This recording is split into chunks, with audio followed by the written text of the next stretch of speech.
మన తండ్రి అయిన దేవునికి సమస్త మహిమ, ఘనత, ప్రభావములు కలుగునుగాక. మన ప్రభువును రక్షకుడునైన యేసుక్రీస్తు వారి అతి పరిశుద్ధమైన నామములో ప్రియమైన దేవుని బిడ్డలందరికీ హృదయపూర్వకమైన ప్రేమ వందనములు తెలియజేసుకుంటున్నాను. దేవుని పరిశుద్ధ గ్రంథంలో నుండి లేవియా కాండము 11వ అధ్యాయము 9వ వచనం నుండి 28వ వచనం వరకున్న వాక్య భాగాన్ని మనము ధ్యానం చేద్దాం. లేవియా కాండము 11వ అధ్యాయం 9వ వచనం నుండి 28వ వచనం వరకున్న వాక్య భాగాన్ని మనము ధ్యానం చేద్దాము. 9వ వచనం నుండి 12వ వచనం వరకున్న వాక్య భాగాన్ని చదువుకుందాం. జలచరములన్నిటిలో వీటిని తినవచ్చును. సముద్రములోనేమి, నదులలోనేమి, ఏ నీళ్లలోనేమి వేటికి రెక్కలు పొలుసులు ఉండునో వాటిని తినవచ్చును. సముద్రములలోనేమి, నదులలోనేమి, సమస్త జలచరములలోను, సమస్త జలజంతువులలోను వేటికి రెక్కలు పొలుసులు ఉండవో అవన్నీ మీకు హేయములు. అవి మీకు హేయములుగానే ఉండవలెను. వాటి మాంసములు తినకూడదు. వాటి కళేబరములను హేయములుగా ఎంచుకొనవలెను. నీళ్లలో దేనికి రెక్కలు పొలుసులు ఉండవో అది మీకు హేయము. దేవుడు ఈ కొద్ది మాటలను మన కొరకు దీవించునుగాక.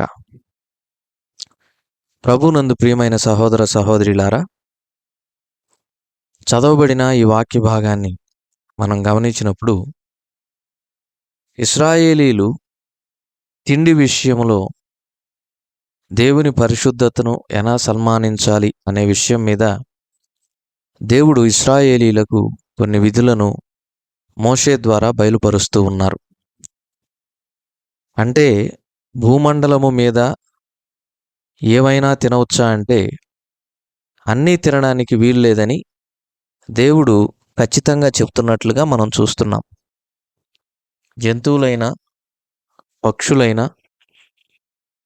జలచరములైనా, ఎగిరేవైనా, పాకేవైనా, ఈదేవైనా, నడిచేవైనను సరే, ఏవైనను సరే మరి దేవుడు చెప్పినటువంటి జీవులనే తినాలి. దేవుడు తినకూడదు అని చెప్పినటువంటి వాటిని తినకూడదు. అంటే తిండి ద్వారా కూడా అపవిత్రత అనేది వస్తుంది అని ఇక్కడ దేవుడు ఇశ్రాయేలీలకు వివరిస్తూ ఉన్నారు. తిండి ద్వారా అంటే దేవుడు తినమని చెప్పినటువంటి ఆజ్ఞను బట్టి, తినవద్దు అని చెప్పినటువంటి ఆజ్ఞను బట్టి, ఆ ఆజ్ఞను గనక మీరితే ఖచ్చితంగా ఏం జరుగుతుంది? ఆజ్ఞ అతిక్రమమే పాపం. యోహాను రాసిన మొదటి పత్రిక 3వ అధ్యాయం 4వ వచనంలో దేవుని వాక్యమును మనం చూస్తాం. కాబట్టి దేవుడు చెప్పిన వాటిని తినాలి, చెప్పని వాటిని తినకూడదు. చెప్పిన వాటిని తినకపోయినా, లేదంటే చెప్పని వాటిని తిన్నా ఖచ్చితంగా ఆజ్ఞ అతిక్రమము జరుగుతుంది.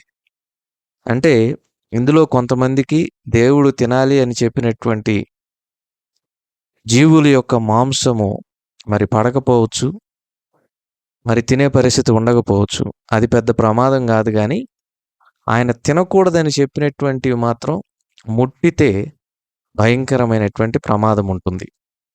ప్రభునందు ప్రియమైన వారలారా, దేవుడు జలచరముల విషయంలో చెబుతున్నటువంటి మాట ఏంటంటే రెక్కలు కలిగినవి, పొలుసులు కలిగినవి తినవచ్చు. పొలుసులు కలిగినవి, రెక్కలు కలిగినవి మాత్రమే తినాలి. అవి లేనటువంటివి ఆహారముగా తీసుకోకూడదని దేవుడు హెచ్చరిస్తూ ఉన్నాడు. అలాగే పక్షుల విషయంలో ఆయన కొన్ని పక్షులను తినకూడదని చెబుతూ ఉన్నాడు. అవి కూడా హేయమైనవి అని ఎంచుకోమంటున్నాడు. వాటిలో పక్షిరాజు ఉంది, పెద్ద బోరుంది, క్రౌంచ పక్షి ఉంది, గద్ద, తెల్లగద్ద, ప్రతి విధమైన గద్ద, ప్రతి విధమైన కాకి, నిప్పుకోడి, కపిరిగాడు, కోకిల, ఇలాగా కొన్ని పక్షులు ఉన్నాయి. ఆ తర్వాత రెక్కలు కలిగి 4 కాళ్ళతోటి చలించేటటువంటి కొన్ని చరములు ఉన్నాయి. 4 కాళ్ళతో చరిస్తాయి అన్నమాట. ఇవి 4 కాళ్ళతో నడుస్తాయి, గంతులు వేస్తాయి.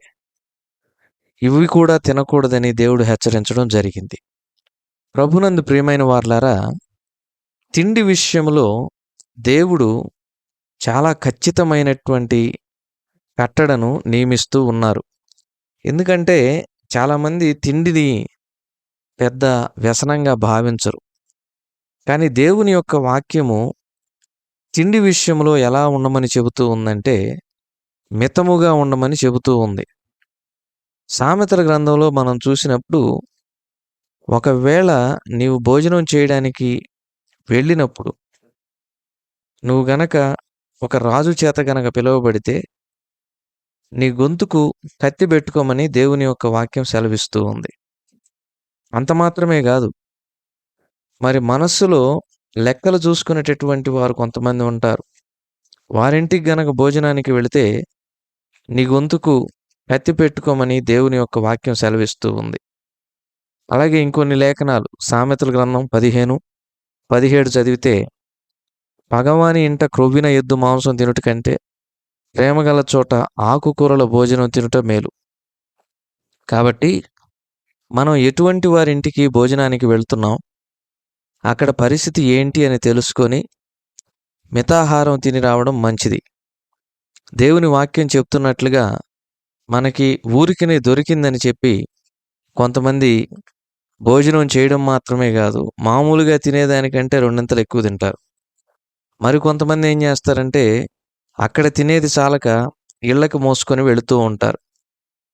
ఇవన్నీ కూడా తిండి విషయంలో ప్రభునందు ప్రియమైన వారలారా, వాక్యానుసారమైనటువంటి అలవాట్లు కాదండి. ఒకవేళ తిండికి లేనటువంటి పరిస్థితుల్లో పేదరికాన్ని మరి కలిగి ఉండి ఆకలితో అలమటిస్తున్నటువంటి పరిస్థితిలో ఉన్నప్పుడు మరి భోజనాన్ని ఇంటికి తీసుకుని వెళ్ళడం, మరి అక్కడే ఎక్కువగా తినడం లాంటి పనులు చేస్తే అది వాక్యానుసారమే. ఎందుకంటే ఆకలిగా ఉన్న వారికి మనం అన్నం పెట్టాలని వాక్యం స్పష్టంగా సెలవిస్తుంది. మరి అలా కాకుండా కొంతమందికి సమృద్ధిగా తిండి ఉన్నా, తిండి తినడానికి ధనం ఉన్నా కూడా కక్కుర్తి పడుతూ ఉంటారు. ఇలాంటి పనులు క్రైస్తవులు చేయకూడదు. ఎక్కడ భోజనాలుంటే అక్కడికి పరిగెత్తుకొని వెళ్తారు కొంతమంది. కేవలం భోజనాల కోసమే వెళ్తారు. ప్రభువు కూడా అన్నాడు, కొన్ని వేల మంది జనం ప్రభువుని వెంబడిస్తూ వస్తే వీరందరూ సూచక క్రియలు, అద్భుతములు చూడటానికి కాదు వచ్చింది, వీళ్ళందరూ రొట్టెలు తినడానికి, చేపలు తినడానికి, అవి తినుట ద్వారా మరి తృప్తి నొందడానికి వచ్చారని చెప్పి దేవుడు సెలవివ్వటం జరుగుతూ ఉంది. ప్రభునందు ప్రియమైన వారలారా, ఆ మాట కూడా మనం చూస్తాం. యోహాను సువార్త 6వ అధ్యాయం 26వ వచనంలో, మీరు సూచనలను చూచుట వలన కాదు గాని రొట్టెలు భుజించి తృప్తి పొందుట వలననే నన్ను వెదుగుచున్నారని మీతో నిశ్చయముగా చెప్పుచున్నాను అని ప్రభువైన యేసుక్రీస్తు వారు అన్నట్లుగా యోహాను 6:26లో మనం చూస్తాం. కాబట్టి సూచనలు కాదు, రొట్టెలు తిని తృప్తి పొందాలి. భోజనం ముఖ్యం. మీటింగ్స్కి వచ్చినప్పుడు, ఉద్యోగ కూటాలకు వచ్చినప్పుడు, స్తుతి కూడికలకు వచ్చినప్పుడు, ఆయా సభలకు వచ్చినప్పుడు భోజనం ముఖ్యం. ఇక్కడ కొంతమందికి వాక్యం కాదు, వాక్యం కంటే భోజనమే ముఖ్యం. ప్రభునందు ప్రియమైన వారలారా, శరీర సంబంధమైన భోజనం అవసరమని మనకందరికీ తెలుసు, అందులో తప్పు లేదు. కానీ అవసరానికి మించి భోజనమే పరమావధిగా వాక్యమునకు ద్వితీయ స్థానం ఇచ్చి ప్రభువును ప్రక్కన పెట్టి భోజనం కొరకు రావడం అనేది వాక్యానుసారమైనటువంటి విషయం కాదు. సామెతల గ్రంథం 23వ అధ్యాయం 6వ వచనంలో కొన్ని మాటలు ఉన్నాయి, చదువుతున్నాను చూడండి. ఎదుటివాని మేలు ఓర్చలేని వానితో కలిసి భోజనం చేయకుము, వాని రుచిగల పదార్థములను ఆశింపకము. అటివాడు తన ఆంతర్యములో లెక్కలు చూచుకునివాడు. తినుము త్రాగుము అని అతడు నీతో చెప్పునే గాని అది హృదయంలో నుండి వచ్చు మాట కాదు. నీవు తినిన దానిని కక్కివేయదు. నీవు పలికిన ఇంపైన మాటలు వ్యర్థములగును. ఎదుటివాను మేలు ఓర్చలేని వారితో కూడా మనం భోజనం చేయకూడదు. నాడు ఇశ్రాయేలీలు జలచరముల్లో ఇవి తినకూడదని, 4 కాళ్ళు కలిగినటువంటి చరములలో ఇవి తినకూడదని, ఎగిరేటటువంటి పక్షుల్లో ఇవి తినకూడదని దేవుడు ఎలాగైతే కట్టడాలను నియమించాడో, అలాగే నేడు మనకు ఆయన నియమిస్తున్న కట్టడలు ఏంటంటే భోజనాల విషయంలో ఎదుటివాని మేలు ఓర్చలేని వానితో మనం కలిసి భోజనం చేయకూడదు. అది చాలా ప్రమాదం. అదే సామెతలు 23 అధ్యాయంలో మరికొన్ని మాటలు మొదటి వచనం నుండి, నీవు ఏలికతో భోజనం చేయ కూర్చుండిన ఎడల నీవెవరి సమక్షమునున్నావో బాగుగా యోచించుము. నీవు తిండిబోతువైన ఎడల నీ గొంతుకకు కత్తి పెట్టుకొనుము. అతని రుచిగల పదార్థములను ఆశింపకము, అవి మోసపుచ్చు ఆహారములు. దయచేసి గమనించండి, అధికారులతో భోజనం చేసేటప్పుడు కొంతమంది రకరకాల పదార్థాలు, ఆహార పదార్థాలు, రుచి కలిగిన పదార్థాలు వచ్చాయని మరి ఇక దొరకవు అన్నట్లుగా విపరీతంగా తినడానికి ఇష్టపడతారు. ప్రభునందు ప్రియమైన సహోదర సహోదరులారా, ఇలాంటి పరిస్థితి మనము కొన్ని చోట్ల చూస్తూ ఉంటాం. కానీ అలాంటి పరిస్థితి ఉంటే వాక్యం ఏం చెబుతుంది? నీ గొంతుకకు కత్తి పెట్టుకోమని చెబుతుంది. ఎందుకని దేవుడు తిండి విషయానికి అంత ప్రాధాన్యతనివ్వట్లేదు? తిండిని గూర్చి ఆయన ఎందుకు అంత ప్రాముఖ్యతనివ్వట్లేదంటే, దేవుని యొక్క వాక్యంలో ఒక శ్రేష్టమైన మాట ఉంటుందండి.